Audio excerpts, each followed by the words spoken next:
AITA for showing my ex's fiancé the timeline after she blamed me at her engagement dinner? I'm Alvin, 39, and for a long time after my divorce, I believed silence was the cleanest way to survive it.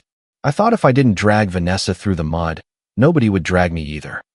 We had been married long enough for people to think they knew us as a package, and when we split, I figured adults didn't need a public trial to explain why a marriage died. That was my first mistake. Vanessa was 37, charming in the way that made strangers feel like old friends within 5 minutes, and very aware of how people looked at her. During our marriage, I used to call it social intelligence. After the divorce, I started calling it what it was, control. From the outside, our divorce looked boring. No shouting in front yards. No social media war. No relatives taking turns posting quotes about betrayal. Paperwork, signatures, one quiet settlement email thread, and then we were done. People told me I handled it with class. What they didn't know was that Vanessa had cheated, lied about money, and then begged me not to tell anyone because, in her words, it would ruin everything. The first time I found out about Grant, she told me I was being paranoid. I had noticed the late-night texts, the way her phone turned face down when I walked into the room, the sudden errands that took twice as long as they should have.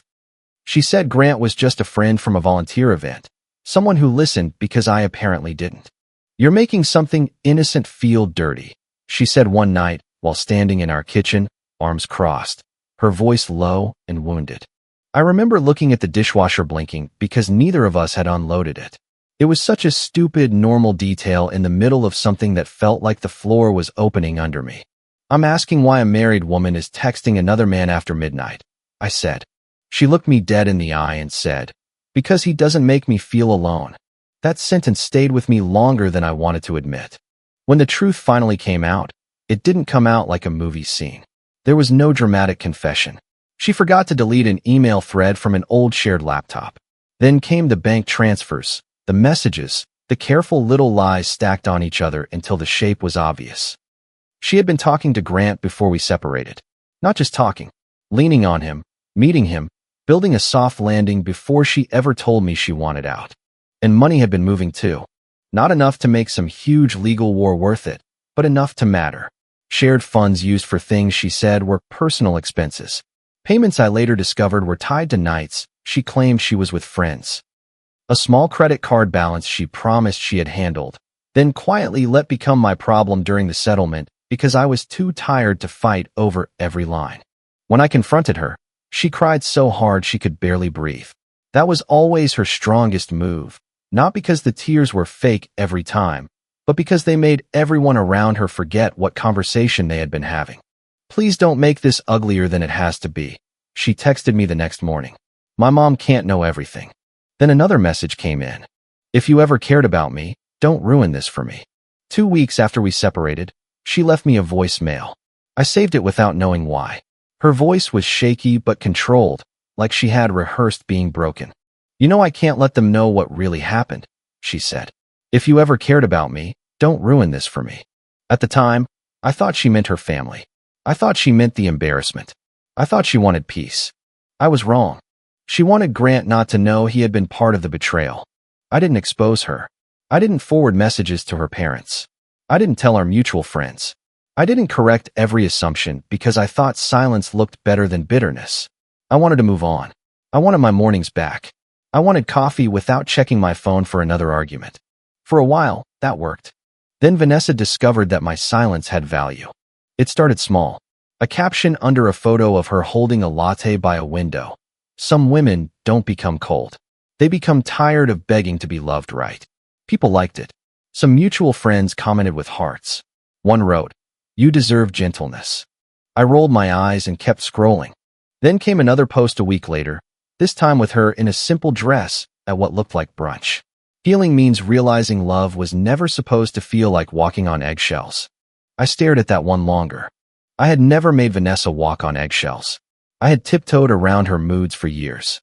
I had learned how to hear the difference between silence that meant she was tired and silence that meant I had failed a test I didn't know I was taking. I had eaten cold dinners while she texted under the table. I had apologized for asking basic questions because somehow my questions became proof that I was controlling. But online, she was becoming the woman who survived me. The real damage happened offline. At a birthday dinner for a mutual friend, a guy named Peter clapped me on the shoulder near the bar and said, "I'm not judging, man. I just didn't know things were that bad for her." I asked him what he meant. He shifted his beer from one hand to the other and looked suddenly sorry he had said anything. "You know," he said, "how she felt trapped, emotionally abandoned. All that, I repeated. He winced. Forget I said anything. But I couldn't forget it. After that, I noticed the looks. The careful silence when I entered group conversations. The way people asked how I was doing like they were checking whether a dangerous dog was calm. In the family group chat that still included a few mutual relatives and old friends, someone posted an article about emotional neglect, and Vanessa's mother, Elaine, responded, "Real men make women feel safe." That's all I'll say. She said a lot for someone claiming that was all she would say. Elaine was 62, elegant, sharp, and convinced politeness was the same thing as moral superiority. She had always liked me when I made Vanessa look stable. After the divorce, she started treating me like a stain they had finally scrubbed out. My younger sister Natalie saw it before I wanted to admit it. "You know what she's doing, right?" Natalie asked one Sunday while we were eating takeout at my place. She was 34, protective in a way that could feel like a searchlight when I was trying to hide from my own life. "I know she's posting vague nonsense," I said. Natalie put down her fork. "No, she's building a record. One little public hint at a time. So if you ever tell the truth, you look like the bitter ex trying to punish the healed woman." I didn't answer. She softened, but only a little. "Alvin, you paid off debt she lied about. You let people think the divorce was just sad and mutual. You didn't protect the marriage. You protected her image after she burned the marriage down." That one landed. I still didn't do anything. My best friend Marcus was the only person less patient than Natalie. He had been there during the worst of it, not in the dramatic sense, but in the real way. He sat on my couch while I sorted settlement papers. He brought me food when I forgot to eat.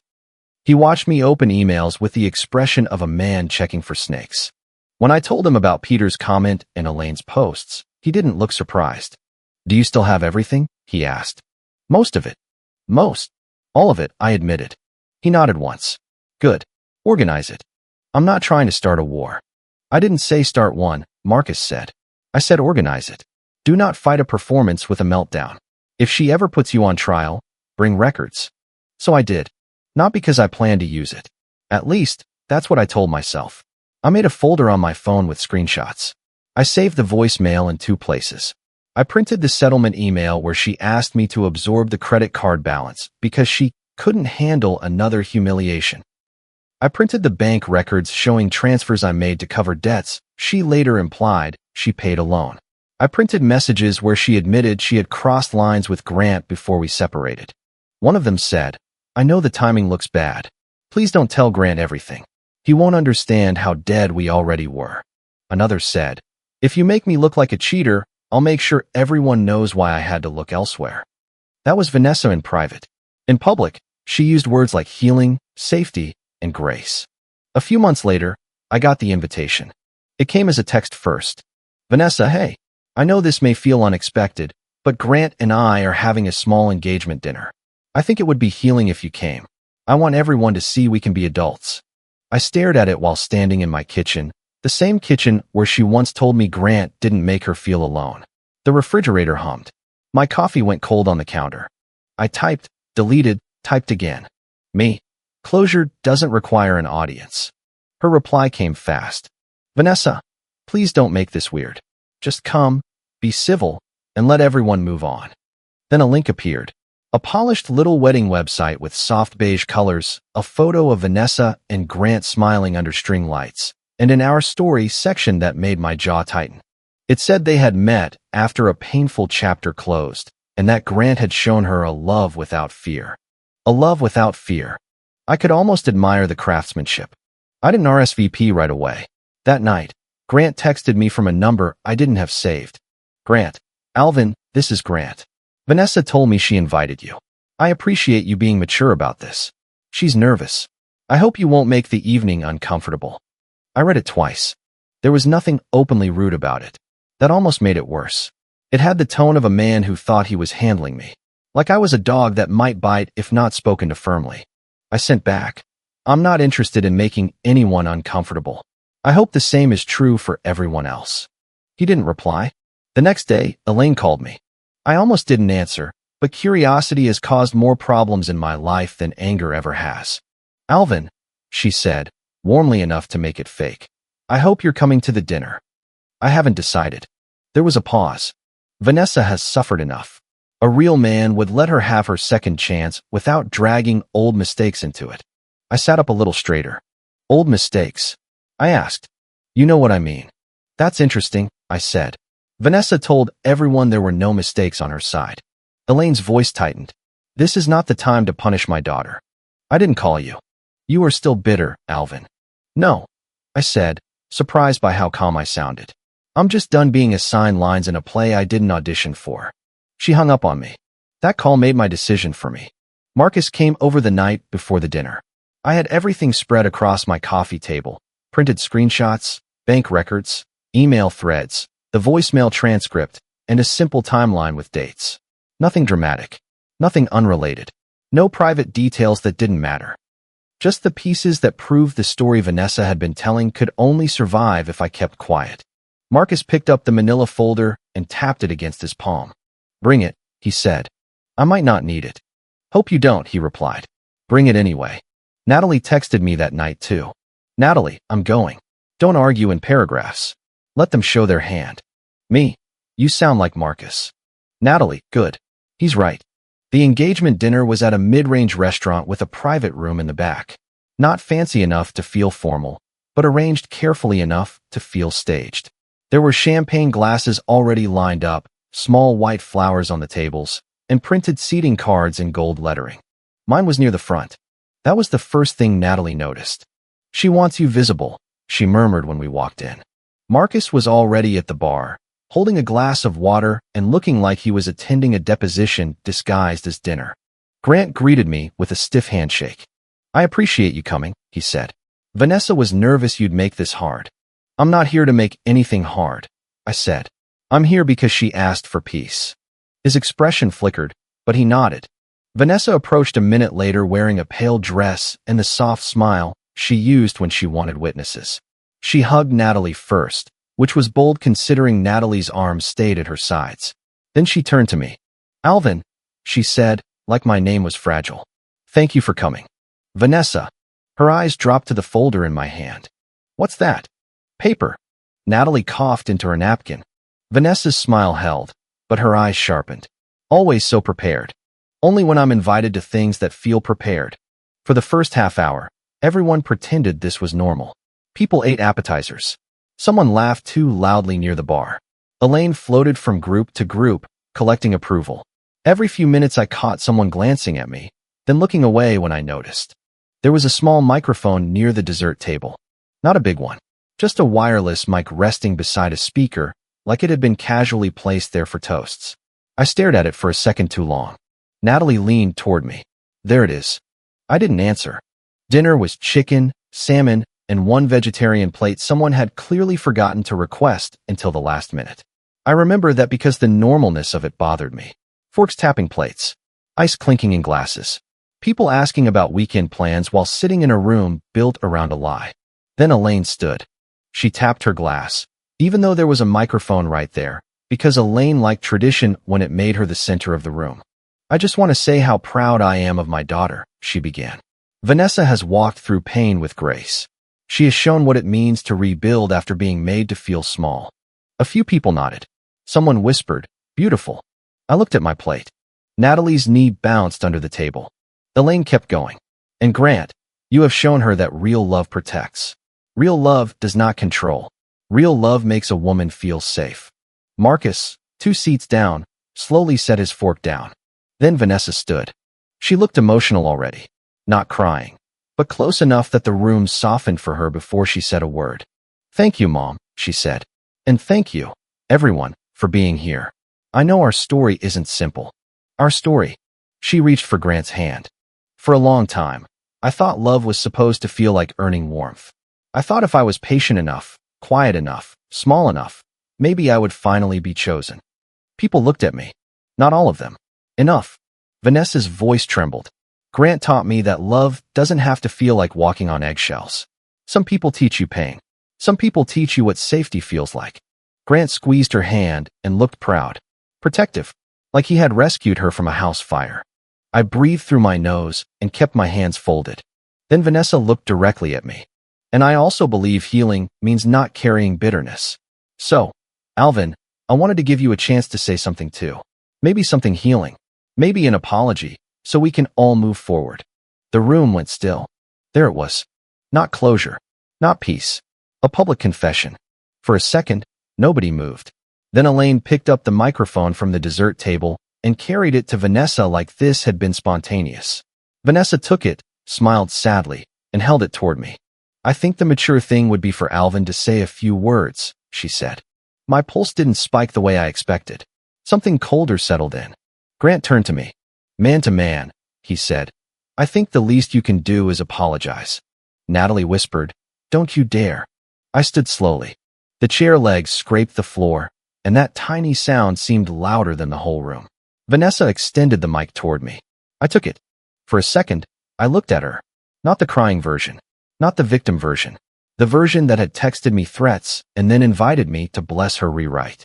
Then I looked at Grant. I came here for peace, I said. Not a public confession. Vanessa's smile twitched. Grant frowned. Nobody's asking for a confession. Yes, you are, I said. You just called it an apology. A few people shifted in their seats. I set the microphone down on the table.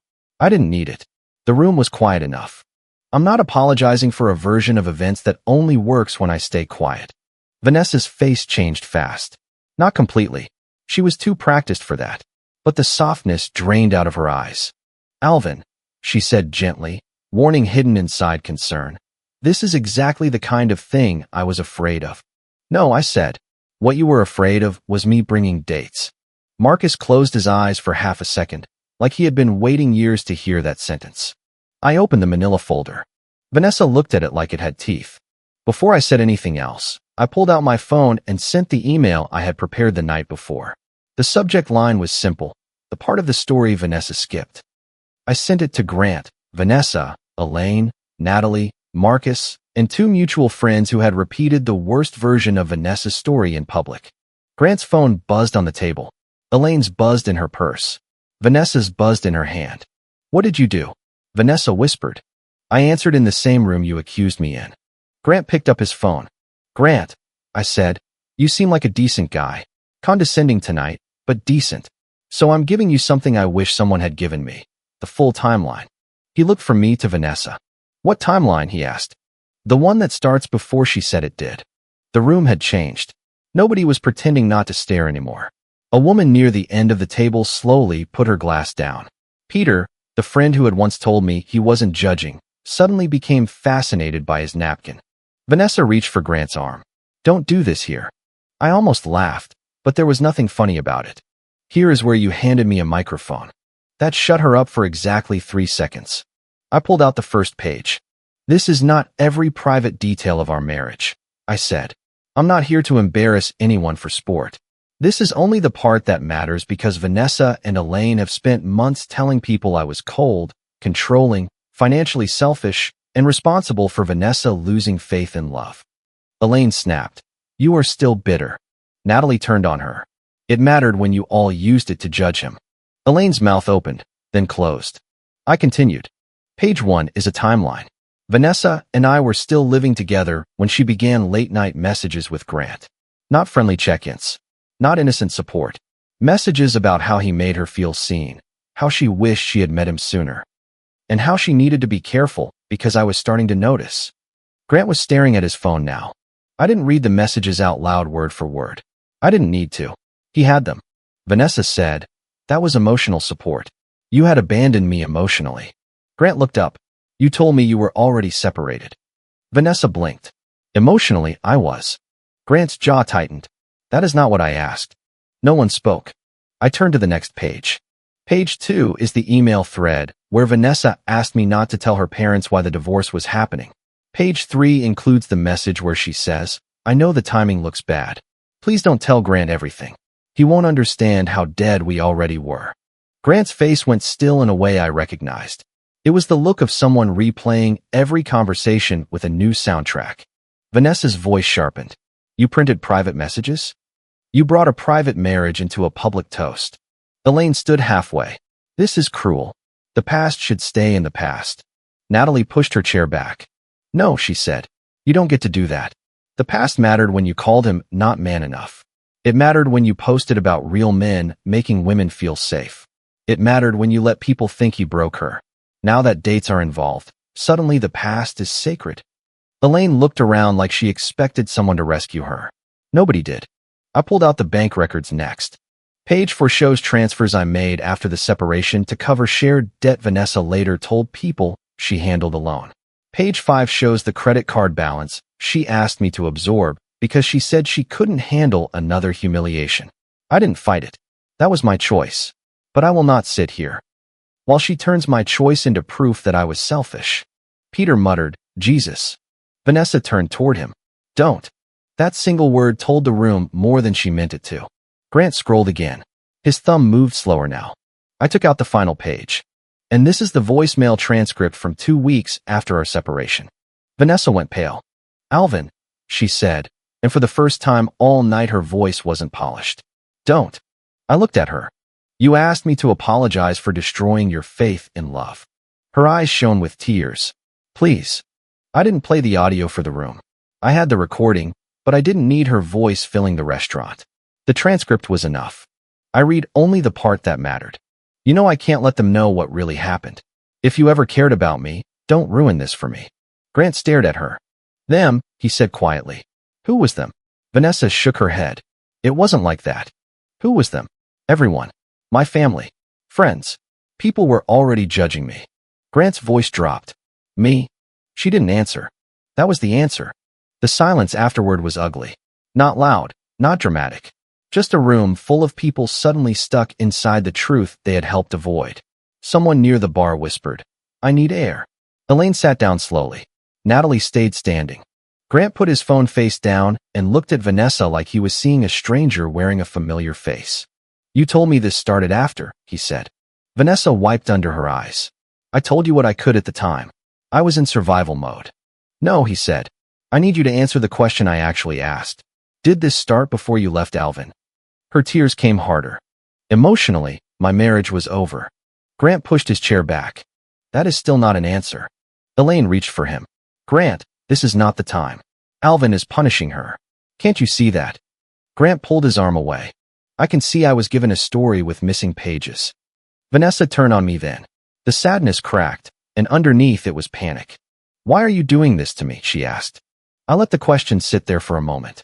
Part of me had imagined this moment before, back when anger still woke me up at 3 in the morning. In those imaginary versions, I had clever lines. I destroyed her. I made everyone gasp. I finally made her feel what I felt. In the real room, I just felt tired. No, I said. You built your happiness on a lie and invited me here to bless it. She flinched like I had shouted. I didn't come here to ruin your dinner. I continued. I came because you said you wanted peace. Then you put a microphone in my hand and asked me to take blame for things you did. Grant stood. Vanessa grabbed his hand. Please don't leave. I'm not leaving the building, he said. But I'm leaving this table. Grant, I'm not making any more plans until I know what story I'm actually in. He walked out of the private room and into the hallway near the restrooms. Not dramatic. No slammed doors. Just a man needing distance from the version of his life that had existed 10 minutes earlier. That somehow felt worse.